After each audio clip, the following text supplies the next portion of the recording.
All right, welcome everybody Hello. to this episode of Inclusive Agile Presents.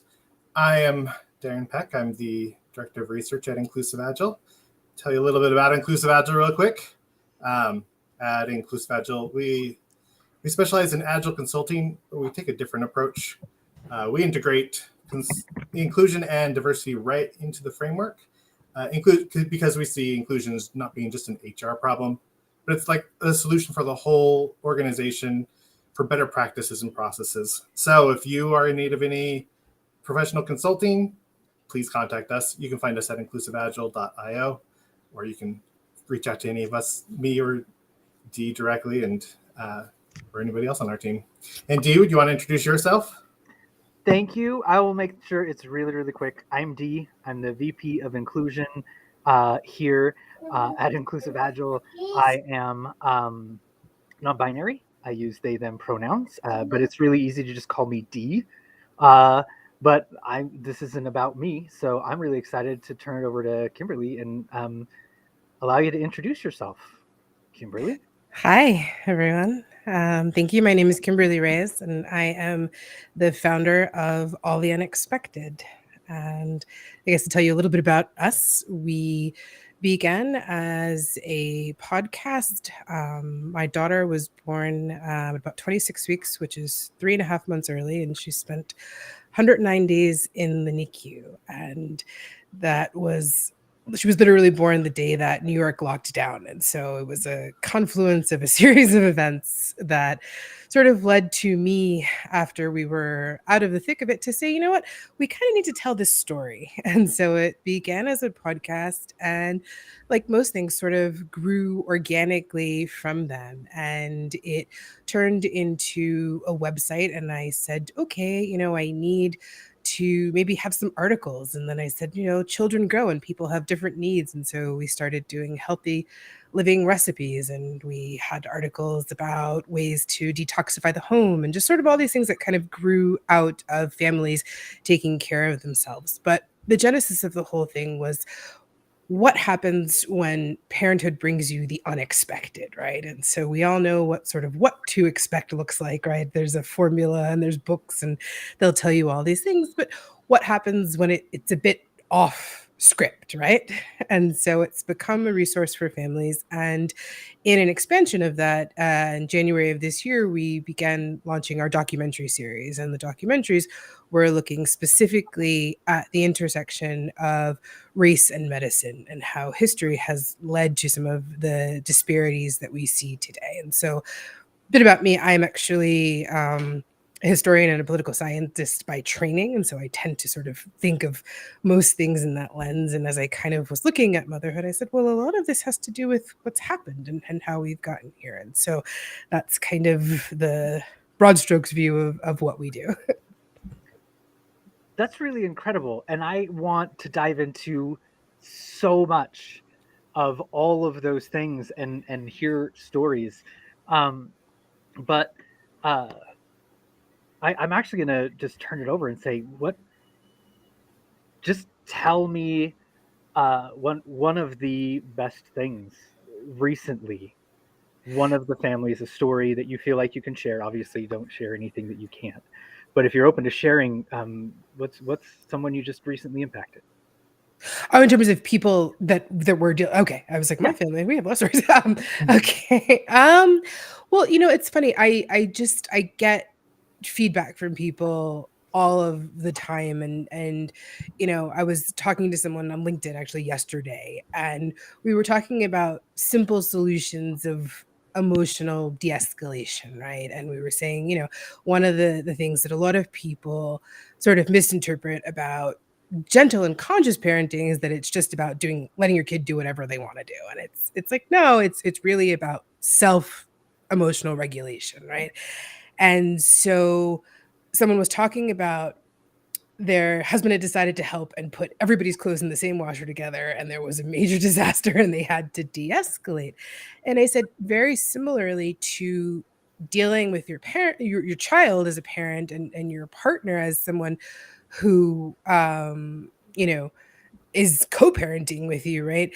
You have to sort of take a step back and find simple solutions. And so I said, our house, everybody has their own laundry bag. And so you're kind of like responsible for your own thing. If you ask someone else to do it, you're doing so at your own risk. And we it works. No one's going to to have a grudge. And the woman said to me, that's such a beautifully simple solution. And I never would have thought of it, in a million years. And I said, yeah, that's part of kind of my whole thing with parenting. And maybe I spent 15 years as a teacher before my kid was born, including teaching preschool. So I tend to think of things as very solution oriented because I'm used to dealing with 25 kids. And so you have to sort of find the solution before the problem, becomes apparent. But, it was one of those things where simple dialogues, and I spend a lot of the day, especially on social media, just kind of posting things and someone comments and we have questions. And it's this very organic interaction between people, but it's really saying, how in our everyday lives can we apply some of these very broad stroke principles. So I had a NICU baby, so I understand that aspect of it, and but I also was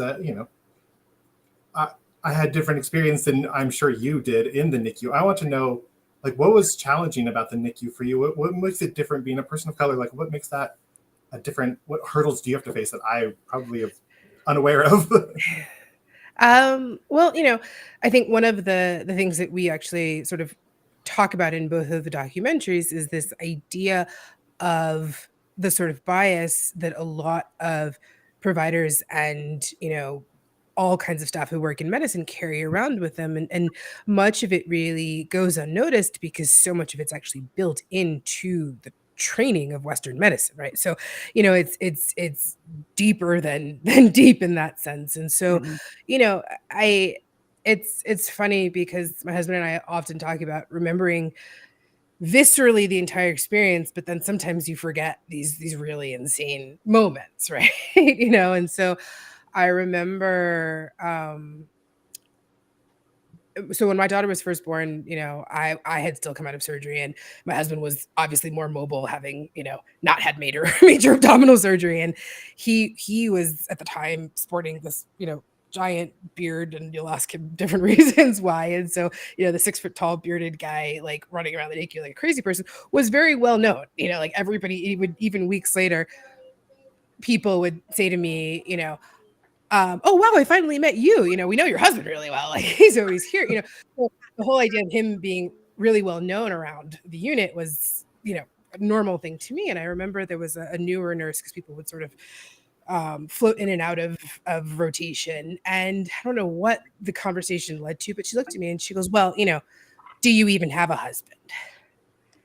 And sort of the level of bias and presumption about single Black motherhood and lack of support and all of these things. And they said, well, yeah, but your COVID protocols bans him from being here at the same time as me. So, besides that, but this moment of just sort of things that I know would have never gotten said to another mother. And there were a lot of things along the way because I was hospitalized for about 3 weeks before my daughter was even born that were just really, very blatant incidences, very sort of subtle things and different back and forth, and so it was a moment of just having to navigate another level of things. It's hard enough. Like, I tell anybody, if you've spent 1 hour in the NICU, like somebody should evaluate for, for PTSD, right? Because it is what it is, let alone 109 days, let alone, by ourselves because parents were banned from being together at the time, let alone, having presumptions about, all of the different things that were going on. So yeah, I think it adds another level. And if you begin to talk about the impact of long-term stress, and they're doing really fascinating studies about literally how it affects the sort of aging process of your telomeres, the things that keep you young, right? And so when you talk about the idea of stress weathering the body, literally, one has to think about what does it do, to a parent who's already stressed, already under pressure, and then has another layer of simply having to defend themselves, right? And so it's a really sort of very nuanced and complicated thing to address, for sure. Thank you, first of all, for sharing that story and talking about some of those experiences. We don't want to, put you in a position where you have to, re-traumatize yourself as well. So anything that we ask, you can always say, I think I'll skip that too. But you said something that was magical to me, right? Those little simple solutions. And I would love to jump back to those if that's all right. And you're fine. Take a second. I'm handing crackers to a tiny human, so she stays quiet. Crackers, what I'm missing? Because right now it's a lot of we play, my partner and I, we play zone defense, right? So we can just never have meetings at the same time. We just kind of organize. Anyway, Crackers and Snoopy in space. It's like a winning combo. I've got a 3-year-old who's absolutely okay. Yeah, so it's an Apple show where somebody decided to turn Snoopy into an astronaut, and I've got a kid who's like obsessed with the planets. So she's like, it's the Mars Grover, which she calls it, not Rover. And so yeah, it's a whole Mars scene. Grover. Oh my gosh, there are so many different comics that are going through my head right now. Yeah. Well, you know what? It's really fun if you want to do some play with Midjourney like I have. You can make a Mars Grover, and the images were fantastic. Like we used some AI art to give her Cookie Monster in space, and there was like a fire truck with the solar system, and it's actually been really fun to play with the AI. If you let a 3-year-old give you AI art prompts, like the results are fantastic. That sounds like something we should actually kind of collect and then do like a whole show, like a whole art show on kids meets AI art. I think so, but yeah, that would be amazing. Okay, back to your question, because we were both digressing. Let's go back to that. That's really, really fun. So I wanted to hit on this because it's actually right square in the like agile process, agile stuff that I talk about the most, which is systems thinking, right? It's recognizing, instead of going, husband, how would you have ever thought that was a good idea? You need to do better next time, and you've just got to figure it out. The question becomes, how do I set up the system, right? How do I set up this environment for everyone involved to be successful, right? And so that simple solution says, let's pull the value of whether or not this person knows how to separate laundry away. And instead, now we get to shift that over to, how do I present the situation so it's easy, right? So it just happens naturally. And that starts from this idea that I like to really hit, which is we're all doing the very, very best we can with the information we have. So we just need better information. Sorry. Well, but even a step further back than that, because I tend to be very process oriented, and on top of being the historian I am, I also am an event planner, and I've been doing like large 4,000 person events for 20 years now. So I tend to look at everything as process. Less so, did you even know how to do it right? But does it actually matter to you, right? Because the value system at the core of something is this is actually, I think, one of the large frameworks of bias itself, right?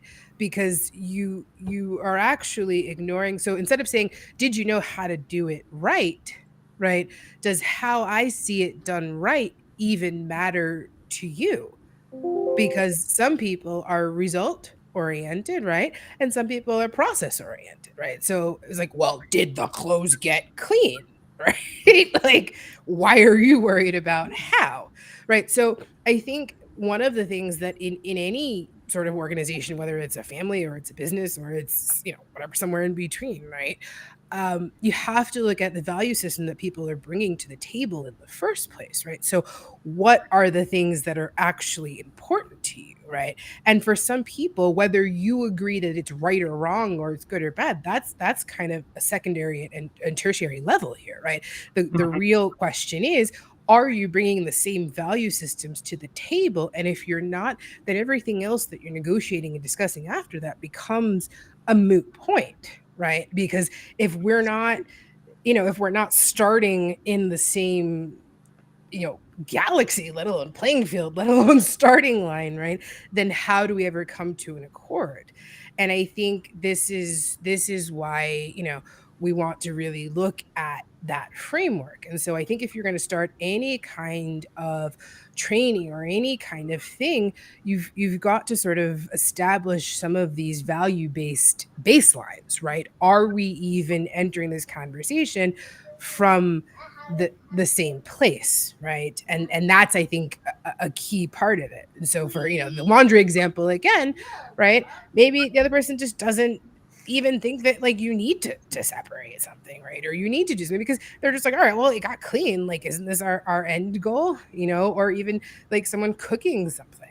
I remember I was on a week of bed rest very early in the pregnancy, and I had to just sort of like yell directions to my husband from the kitchen. And after like one night of doing that, we said, okay, takeout. This is not going to work. We're not approaching this the same way. The things that we even want to start with don't necessarily align. And I think that's a huge piece of it that people tend to sort of skip over and then have all of this, chasm of communication because they haven't even started in the same place, right? That's yes. I don't even know what else to say to that. Like, you are preaching. Like, I swear you stole my soapbox and like made it so much better. But yeah, all of that, shifting to the process, aligning on values, right? This is something that good team kickoffs will often do as well. Is just say, hey, none of us are going to want to do the same things the same way. So what are the values we have? And then how do we actually build expectations around those? And to bring that all the way back down or back around to your, what is it, ATU, all the unexpected? Yeah. All the unexpected is that sometimes we do just show up to our relationships, show up to our families with all of these preconceived notions on how things work, right? And how I'm supposed to show up in a particular space. But then things like preemie kids or the pandemic, or a huge rise in bigotry, all of these things change the way that we interact with each other, and change our values and impact us, and we bring them to work. So aligning on those values, I think, is super cool, and doing that with families and recognizing that families all have different values, not just the two parents, but the kids themselves, right? They've experienced the world differently enough that they have their own value system.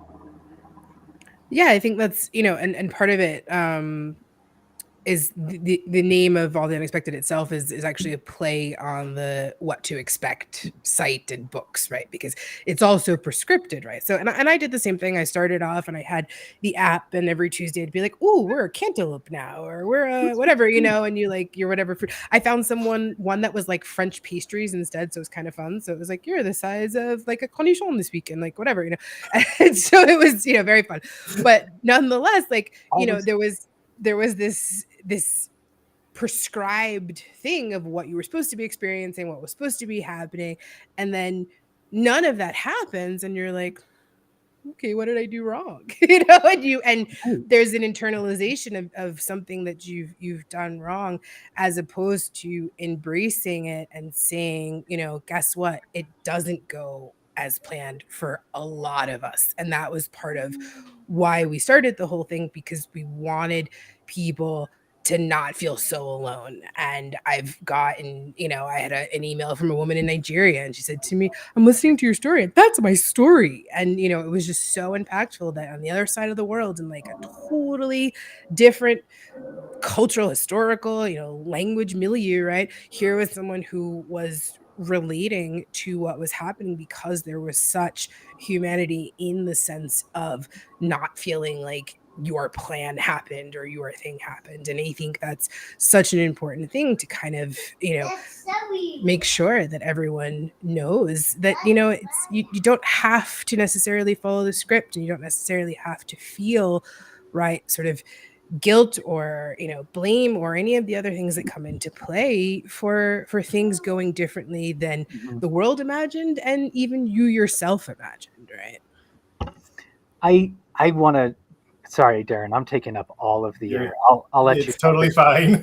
here in a second. In fact, well, yeah. I want to say that script, right? If you can't follow the script, and I think something that's really really important to remember is I don't think anyone can, right? I don't think that script is actually written for humans, right? It's written with all these expectations on what to do every day in every situation, like we all actually interact with the world the same. So it's not even a very good script in the first place, but that doesn't mean it doesn't impact us, right? It doesn't still follow us and say, oh, I should have done this with my tiny person, but I didn't. But if they're happy and they're healthy, right? One of the first choices we made was with our newest was you get a tablet time. I'll make sure that it's very clear what kind of games or things show up on there, and they're all going to be educational. But this kid, he's so much kinder than I could have made him because of all the shows he found on YouTube Kids, right? Between Blippi and some other things, But the script said don't let him. The script says don't do this, right? But now he's walking around being more polite than I am, which is actually really hard. So really, props to that guy. So yeah, uh, I really like, or I like the script comment because it's not for all of us. Mm-hmm.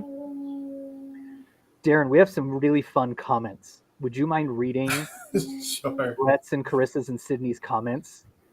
Let's see. Deciding to use 2 blankets likely saved my marriage, from Brett.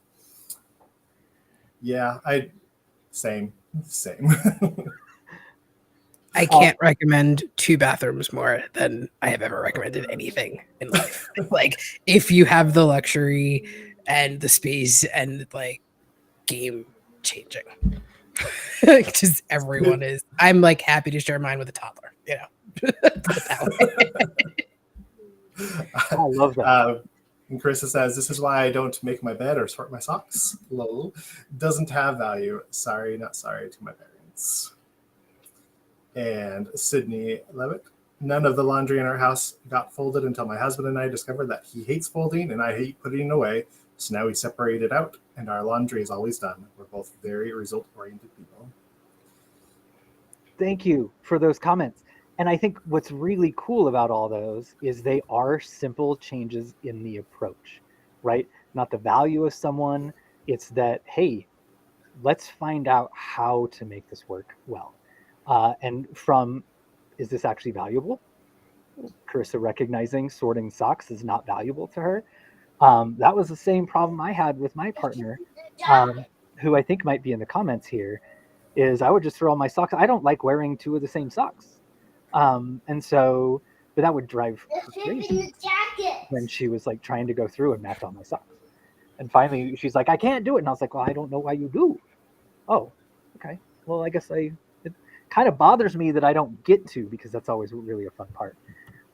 Well, maybe even just, I think the step back from all this is just having the conversation, right? Because I think one of the greatest, flaws in any relationship is assumption, right? So it's like you're sat there assuming, well, they just don't care, and the other person's sitting there assuming like, why do they care so much, right? And at the end of the day, if you just sit down and you have this conversation, right, you tend to kind of find, and it has to be done without emotion. We found, like, I think I was in the thrift store, maybe I found this great, like, yeah, I was in the thrift store and I found this great book that's just like a 60-second marriage devotional advice every day. And it's just different topics and you're meant to read it every day. And we do more like February 1st, March 3rd, like we don't really, like we definitely don't get to it every day. But one of the constant themes of it is, first of all, remove the emotion, right? So remove the fact that you're angry at the person, right? Remove the fact that you're sort of upset about the mixed laundry or the lack of socks or whatever, the issue is, and have a conversation from the I instead of the you. This is like a huge thing even with children, right? And so, I taught preschool for a long time, and if your whole conversation and your whole sort of approach to everything involves always the you, well, you upset me because you did this, right? Or you made the bad choice, or you did something, right? Then there's a constant state of defensiveness. Like, we'd all be defensive if everyone was accusing us of stuff all of the time, right? And so even, in a workplace situation, this is all very relevant. And so if you start it from the I, right? I happen to be a control freak who likes the bed made, right? And this is what makes me happy to go to sleep on crispy sheets. I like doing that, right? And chances are, instead of being resentful that I said, well, you never make the bed, right? The person who loves you and is in a healthy relationship with you is like, you know what? This little thing might make my partner happy. And I'm willing to go out of my own comfort zone to do that thing for them to make them happy, right? And it takes on a whole different dynamic when you present it from why it is the I statement of my opinion or my assumption or what it is, and there's a clarity to it. And I think that's such an important piece of it is to stop assuming, right? To stop, the game of blame and say, this is how I feel. And the other person might be like, wow, I never even knew that. I can't believe you feel that way. That's definitely not true, right? And there you go. All of this gray area and all of these assumptions and resentment tends to grow. It's like black mold, right? Um, become sort of transparent. And once again, like with the sunlight and light of day, right, it can't grow, right? And it doesn't fester. And I think that's a huge piece of this. Have you read Radical Candor by Kim Scott? Mm-hmm. Huge fan. But Kim Scott has this, she uses this square of how much you care about a person. So that's your x-axis. And then y is actually challenging them, right? Actually telling them these things. And that's a huge deal that I seem to find here. People are really good at figuring out exactly what you've done wrong in my particular culture, my local community, but they don't tell you, right? So if you don't so radical candor is a combination of challenging directly and caring personally.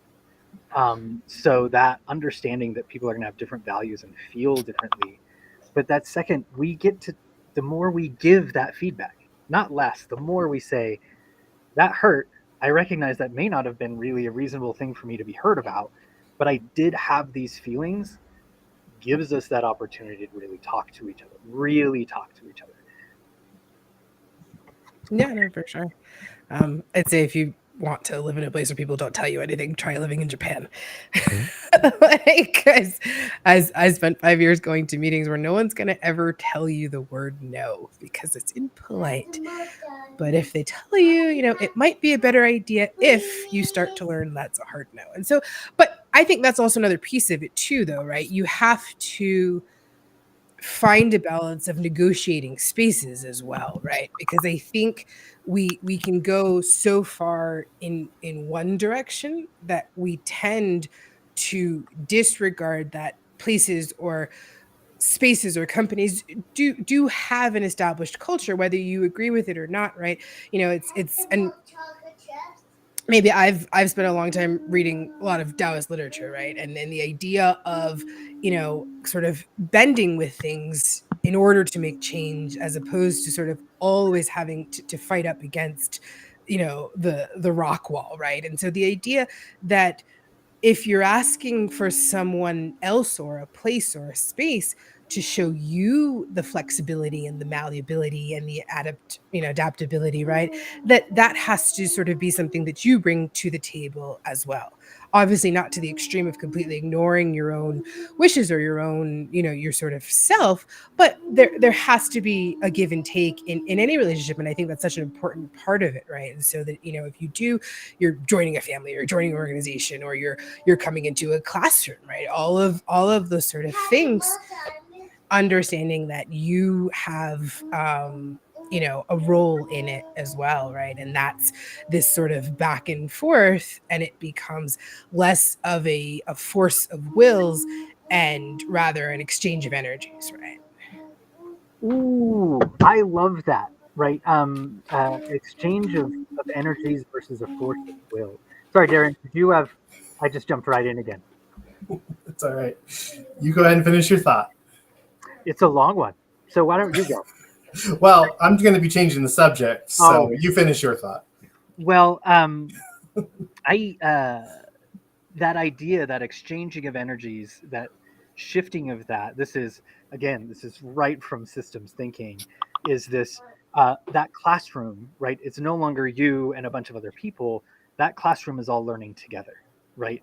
They influence each other and they change the way that education actually happens. So if you allow everyone to show up and have the same amount of space with all of the baggage that comes with them, and if some of that baggage is too heavy, let's look at why, right?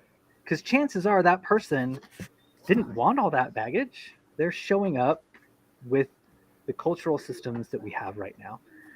And going to a class right now would be impossible for me because I am so overwhelmed with the amount of anti-trans legislation hitting us right now that being able to sit down and actually absorb something in a deep way is really, really difficult without panic setting in. But when we shift that from my will versus your will to we're both two people creating the same system, now it's just, okay, you get to have a little bit of the energy, I'm going to use this energy, and we actually build better things together. Anyway, so, okay, yep, Darren, why don't you go? Well, I want to know more about Kimberly's work. So I want to know where can I find your story? Where can I watch your documentaries? Where are these things located? Sure. So our name is our website. So you just go to alltheunexpected, it's one word.com. And it is a web destination that has the page for the podcasts, the documentaries have a page, the different articles. So we've got sort of two different sections of the articles. One is more just the sort of very journalistic approach to it. And then I started something called the Founders Journal as well, which is just sort of my thoughts and musings and kind of takes on things. And so I was talking a little bit about historiography and subjectivity and the kind of different things that we have. And there are links to the documentaries. We're also on all of the socials you can possibly think of. And if you just search all the unexpected, then that kind of comes up as well. And if I'm understanding right, there's one of the documentaries you wanted to show us. Yeah, so I think we are going to watch. So this documentary is actually looking at the history of Black motherhood in the United States and how it was kind of marked by separation from the days of slavery. So when Black women served as wet nurses, to their master's children as opposed to being able to take care of their own children, and how that has translated and kind of reverberated to the present. So I'll say no more, I guess, if you can see it. Okay. That sounds.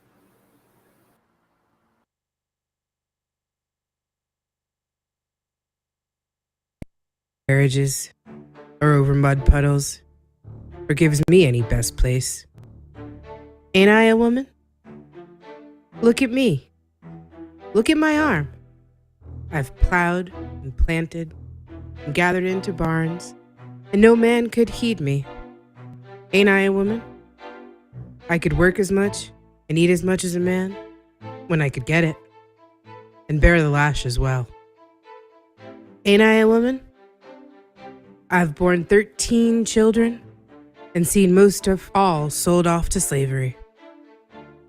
And when I cried out my mother's grief, none but Jesus heard me.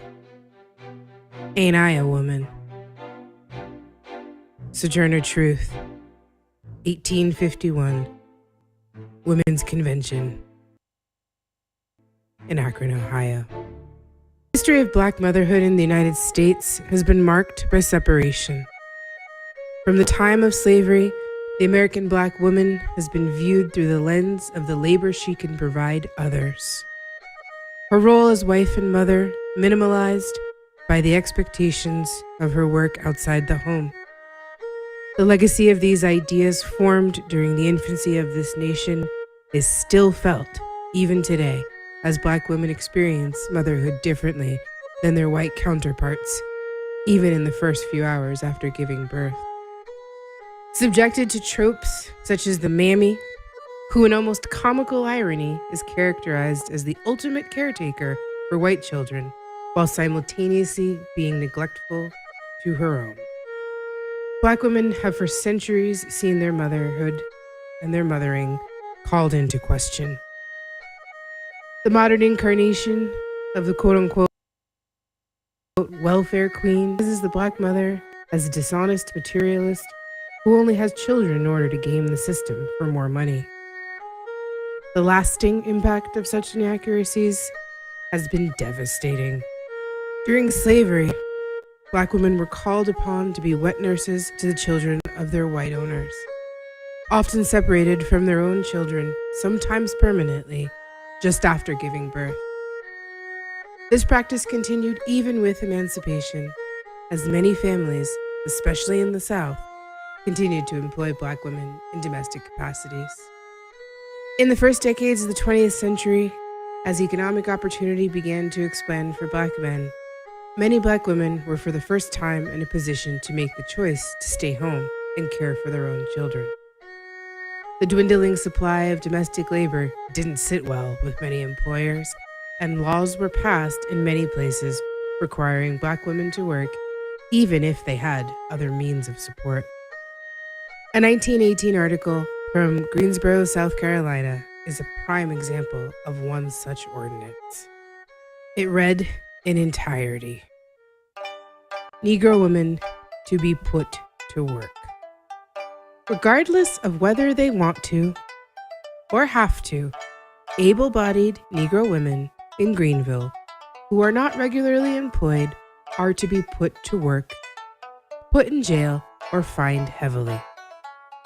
At its special meeting yesterday afternoon, City Council discussed the situation with regard to this class of loafers at some length, and it seemed that all members of the council were agreed that steps should be taken to compel them to engage in some useful occupation. It was decided that an ordinance similar to the one now in force requiring all able-bodied men to work at least 5 days a week should be passed with regard to these women. Such an ordinance will be prepared and voted on at the next regular meeting of the council. A number of complaints have come to members of the council of Negro women who are not at work and who refuse employment when it's offered to them. The result being that it is exceedingly difficult for families who need cooks and laundresses to get them. Wives of colored soldiers getting a monthly allowance from the government have a number of them declined to work on the ground that they can get along without working, according to reports. Others have flatly refused jobs without giving any reason whatever, while still others pretend that they are employed, when, as a matter of fact, they derive a living from illegitimate means. The proposed ordinance will require them all to carry a labor identification card, showing that they are regularly and usefully employed, and the labor inspectors and police will be charged with the duty of rigidly enforcing the law.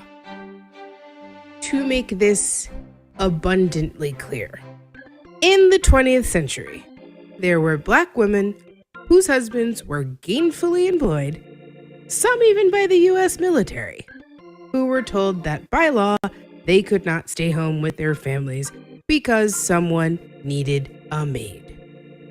the same 20th century in which most adults alive today were born. This assault on Black motherhood would continue.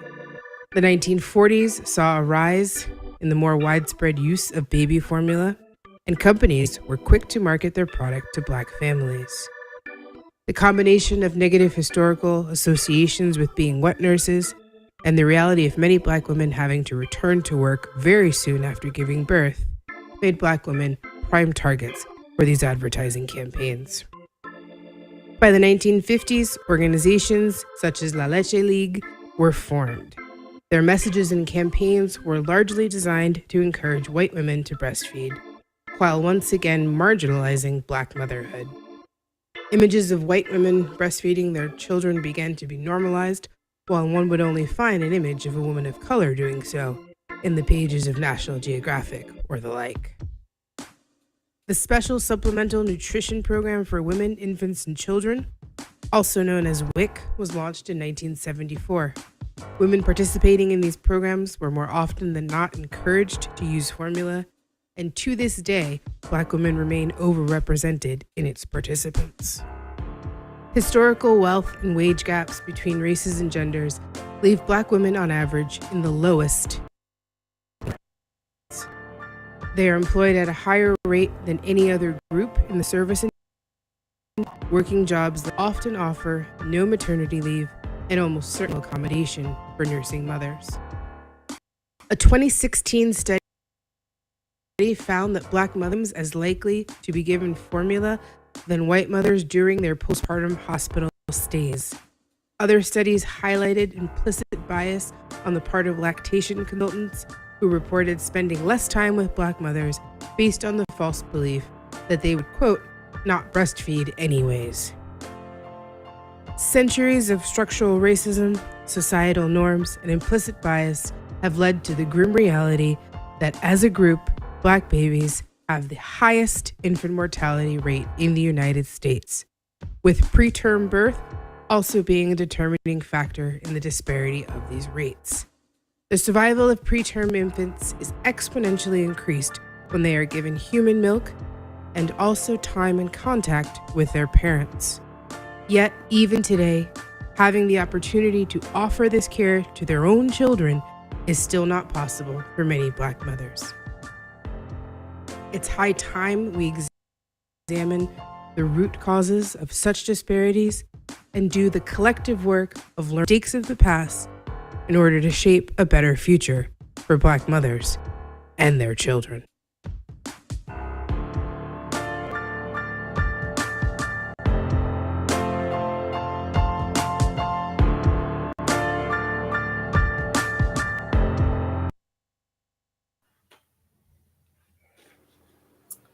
I guess I'll just say, wow,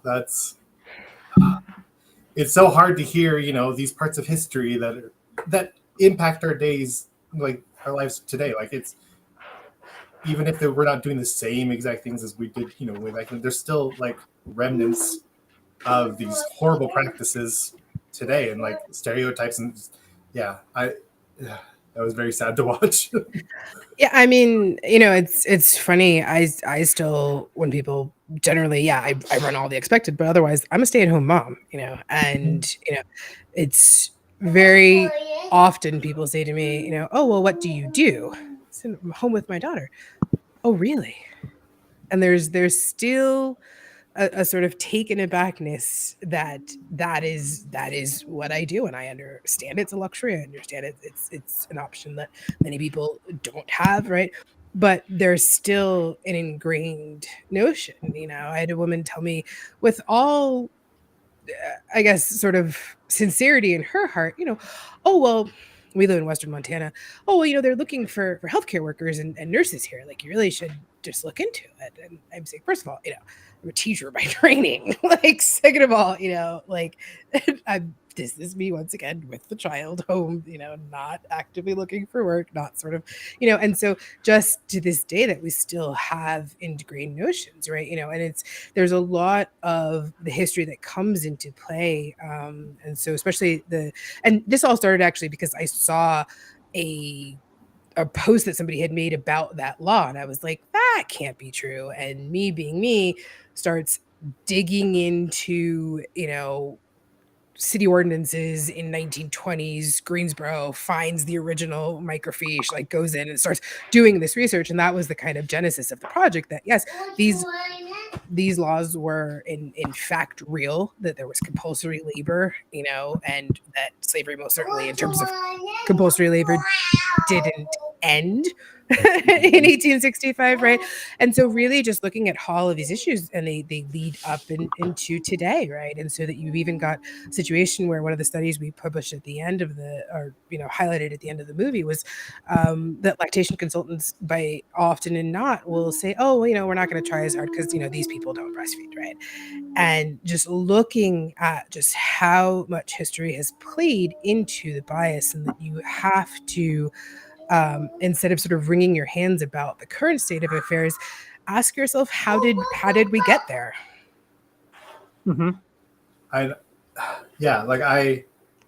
feel for you there, because I also had, I raised my kids by myself from when my youngest was 1 on. I had to rely on WIC. It's interesting to know that a Black woman gets treated the same as I did at WIC. Here, you have to have formula because you can't breastfeed. The fact that they do that to Black women too, it makes sense for me. It doesn't make sense for Black women. It's insane that there's like that level of just like imbalance there. Yeah, and just there's so many different assumptions that play, and then so it's like you're looking at a perfect storm, right? So if you're looking at a situation where Black women are overrepresented in terms of preterm labor for a series of reasons, we can talk about societal stresses, we can talk about all of the different things that go into play, and they just did a study recently, and they said in terms of Black maternal mortality, there is no correction for socioeconomic status. So when we make this a situation of saying, oh well, okay, poor mothers don't have prenatal care, it's like, no, you're talking about whether you are a 16-year-old mother on Medicaid, or you are a 35-year-old woman like me with an advanced degree. You are still as likely to experience these things as your counterpart with no education and sort of all of the other factors that would normally play into poor prenatal care, right? And so when we really look at it being that widespread and that systemic, it's not about these other factors, right? And so that's a huge piece of it, and we really have to break it down. We really have to say what is going on along the ways, and so that once again, if you've got this disproportionate number of preterm babies, right, who we know, it is not opinion, it is scientific fact, that they benefit more from human milk, because your entire gut biome is going to be shaped during that part of your life where you were still meant to be in utero and you no longer are not, right? That if you've got even less access to it, then your other health outcomes are more determinable too. So it's so many different things. You can't just sort of Hold on, I think red flags. Oh, we've come back. Okay, your sound got a little muffled for a second there. Sorry. No, you're quite good right. now. Can you just repeat the last thing you said, if you can remember? Yeah, no, I said, the idea that instead of continuing to ignore these sort of blazing red flags and what's actually going on, right, we have to look at systemically, how did we get here step by step? And that's the piece of why we did this documentary, why we did the first one, and why we're actually hard at work on a third one, which I can give you a little teaser about, which looks at how Black midwifery and the use of midwives was eradicated in the 20th century, and what that's meant for maternal health. And it's all correlated. It was all very intentional. None of this was accidental. And we really have to talk about what that looks like when you're talking about sort of a systemic series of events and not just these happenstance, right? Yeah, it's all connected. It's cause and effect is what it is. Like the way the things have happened result in the way things are. Go ahead, Dee. One of the things I read last year, where I did the exact same thing, like that can't be true, is that most medical books do not have Black bodies in them. And so there was, so last year, the article I was reading was someone that went through their own textbook and ended up spending the time and energy to create and show images of Black people with the particular disease. He's a student in Nigeria. I actually follow him on LinkedIn. The name, I could look it up really quick to get you. I don't remember his exact name, but he recently released the whole book. Yeah, he's a medical student in Nigeria. He's since won a series of awards, and actually there were quite a few things that were going on simultaneously on the African continent. So there was him who showed that first image of a Black fetus, and everybody was kind of like, whoa, and it's like this whole and when you think about sort of visual images are so stark because you're so conditioned to see visual images in one way, and when you see sort of a disparate image, right, it has a shock value because it is so different. Another interesting thing was that another student, I believe also either in Nigeria or Kenya, I don't want to misspeak, but he was talking about how the actual diagnosis tools for different skin conditions didn't take skin color into account. So a lot of them were very flawed. And he actually went about rewriting some of the protocol, right? And so, yeah, it was a very, sorry, it was a very... No worries. Great. It was a very sort of enlightening moment for a lot of people to think about what, even the textbooks. By the way, the nursing textbooks, and it just got taken out in, I think, the 2022 edition, said for a long time that people experience pain differently. And there was still in the nursing textbook that the fact that they said, Black patients will experience pain at different levels. And these things that come straight out of New England Journal of Medicine circa 1830 that we're still propagating. The first documentary, we actually talk about that and look at the studies and how some of the sort of foundations of and we have to really take that into account. The foundations of Western medicine come out of a very particular set of people in a very particular time in 19th century America in the 1830s, and a lot of the procedures, and especially obstetrical procedures that we have these days, come directly from experimentation that was done on slave women without anesthetic, without consent, and so looking at really what that means to have that legacy, and then you sort of in a body of the descendant of one of those people enter into these institutions, right, with all of that historical weight on your shoulders. What does that really mean? And we really have to acknowledge what that is, right, and what that feeling is, and that's real. Thank you.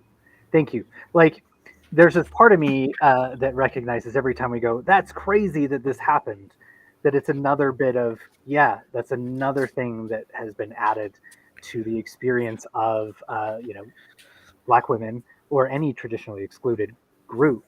But it still is so, when put together like that, between the textbooks that don't say anything about Black people to and then say it has nothing to do with the infant mortality rate for Black women, when we can see there's a ton of places within the system to make improvements that we just haven't wanted to. Well, I think even taking it a step further to acknowledge the privilege that it is to be shocked, right? Because a lot of people will watch that film and say, "Wow, I'm shocked," and people who look like me are like, "Well, it's Tuesday." And so it's there's just even and I think that's one of the things that I really often talk to people about when they talk about, because I think privilege is such a loaded topic these days, and people have such a visceral reaction to say, well, I'm not experiencing privilege, and to not have to experience, to not have to think about something, to not have to take something into consideration is in itself a privilege. It is. And we have to sort of acknowledge that on a very base level, right? I tell a story of my kid being 2 at the time, it was like 6 months ago, jumps off the couch, rolls her ankle, right? Like you spend the first 5 years of like just keeping them alive because they're just like hell bent on doing the opposite, right? Yep. And so, here I go, and I'm saying, all right, we gotta go. We call the pediatrician. She goes, just go to the ER, get it checked out, right? So here we are, going to the ER, and my first thought looking like me, being in this country, is let me find one of my ironed button downs. Let me make sure that we're dressed. Let me make sure that we're doing all this because you know what situation you're going to. I'm not going to give someone an excuse to call CPS. I'm not going to give someone a reason to question my motherhood, to question my things. But I have to think about that. And how many people could have just said, messy hair. All right, I run to the hospital because I'm frantic and I'm crazy, and you would be out of sorts, and no one would look twice at you, right? Mm-mm. We had the same experience in the NICU. Like, even when it was emotional, even when it was something, you had to be calm, cool, and collected. And that's another step. And in itself of not having to think. They released a study recently, and there was in California, it was the California Department of Health, and they asked a bunch of people, what do you do to prepare to go to the doctor? And, it was a bunch of Black people and different things like, I will make sure I dress a certain way. I'll make sure I say certain things. I'll make sure and all of this extra thing so that you are even taken seriously in that situation and not having to operate in the world that way, not having to think about, oh, what does my hair look like? What does my shirt look like? What do I do? I look professional? Do I look this? Do I look that? Right? That in itself is a privilege. And we have to sort of acknowledge that people are coming to the table with very different life experiences and what that even means. And that's a huge part of both ends of it, right? And so the idea of you know just the shock value versus the people saying, well, this is life, right? That privilege of even being surprised by something, right? So it's just I think that's a very important thing to sort of keep in the back of your mind when you navigate any of these issues, right? Yeah, it's a thing that we take for granted. Being white folk, we don't notice the privilege that we have, that we don't have to overthink how we present ourselves in public places, or because it really doesn't matter.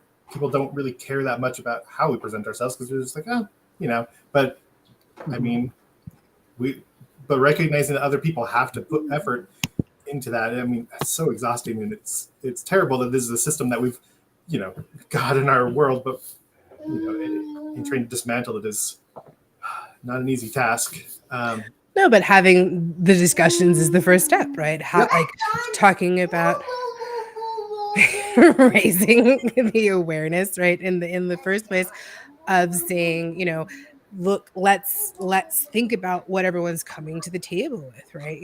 So there was even like a discussion, people were talking about the whole return to office thing and all of the different things, and you had a lot of Black women saying, great, here's another $400 I got to spend every month on doing my hair again, because now I'm going to have to be presentable to a certain extent each and every day when I got a break from that, right? So just the little sort of taxes of life, and acknowledging that at a certain point all of that does add up, and you hear a lot of this promotion of rest these days, because people are just like, they're tired. They're like, I just, like, everything shouldn't be so hard, right? And there has to be a sort of understanding that, even the everyday, as difficult for it is, because everyone is struggling in some way or another, right?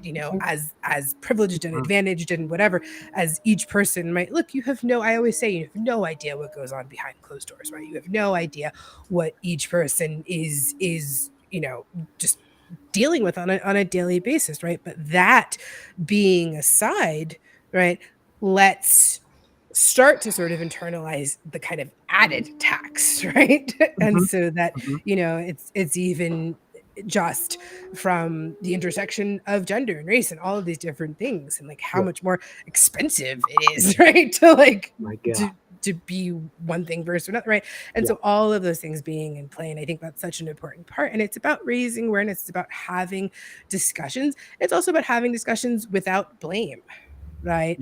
Like, no one's saying it's the next person's fault, no one's saying it's whatever, but we're saying, if we as a collective, as society, are deciding to make meaningful change, right, then how do we do that? And we have to sort of acknowledge the varied collective experience that each person has gone through just to sit down in this space this morning, right? So, yeah. Absolutely. Thank you. Thank you. Darren. Yeah, thank you so much. Like I appreciate being able to have these sort of conversations. You know, I'm this white male. You know, it's like I I am the one who benefits from all the structure of, you know, I'm the one who benefits from white supremacy. Let's be honest. Like I also see it as, you know, I can take it upon myself to help dismantle it by talking about it and being open about how destructive it is to other people. And yeah. But also not at the same time discounting yourself, right? Because I think that's the problem too. So many people rail against these kind of efforts because they're saying, hey, I'm having trouble too. And I'm saying, you know, where I live in my rural Pacific Northwest county, and my neighbors are cowboys, and we're all sitting there in the store, you know, looking very different from me, and everyone's just kind of like shaking their head at the meat prices, being like, "Really, guys?" You know, and we're in this boat together. And I think that's been one of the biggest things that they've divided and conquered in this country, is to make everybody, you know, kind of not realize that, guess what, like those on high, those perpetuating this whole system have been benefiting from all of us in the milieu actually feeling so different, thinking that we're so different, when at the end of the day, you know, and I've lived on 4 continents and I've seen, you know, family life and people's lives, and the concerns are the same. Raising happy, healthy children, providing for your family, doing what you need to do, right? And so that if we sort of find that humanity, and it really is humanity that links us, we're all in the struggle together. We're all, you know, doing our best each and every day and kind of trying to navigate it. And so instead of saying, you know, it's my burden to do this, or it's your burden to do this, or whatever, saying, you know what, guess what? We all are different players in a system that frankly is not designed for any of us to be on top, right? Like let's be real. And that's, I think, the most human way to have that discussion. Which I love, that we're all in this together. It just feels nice. For sure, yeah. Because it gets painted often that it's us versus them, but it's not. It's, you know, we're all together. Well, I guess we better wrap up, huh? So let's pop up a QR code for how you can donate money to Kimberly and to All the Unexpected. Thank you. So we are in the process of fundraising to actually expand the website to include 4 core languages. So it's going to be Spanish, French, Portuguese, and English as base to kind of cover most of the global south, so that all of the future things, we're going to plan a lot of informational things, how to choose a provider, how to make sure your care looks like it does for you, and all of these sort of helpful things for families. And I want them to be available in various languages. And so it's really just kind of ramping up that campaign to make the site itself just as accessible as possible. Well, awesome. Okay, well, donate money to Kimberly. Give her as much money as you can. And we really appreciate you taking the time to talk to us and tell us about all you're doing and sharing with us your documentary. And everybody should go watch all the rest of them too. Yes, thank you so much. Thank you so much. It was a pleasure to talk to you all, and I look forward, if you guys just email the contact form on the website, it comes directly to me. I read everything, I see all your emails, so I would love to hear from anyone, and we're always looking for new ideas and for help. It's good practice. Awesome. Thank you. Thank you. Yep, thank you so much.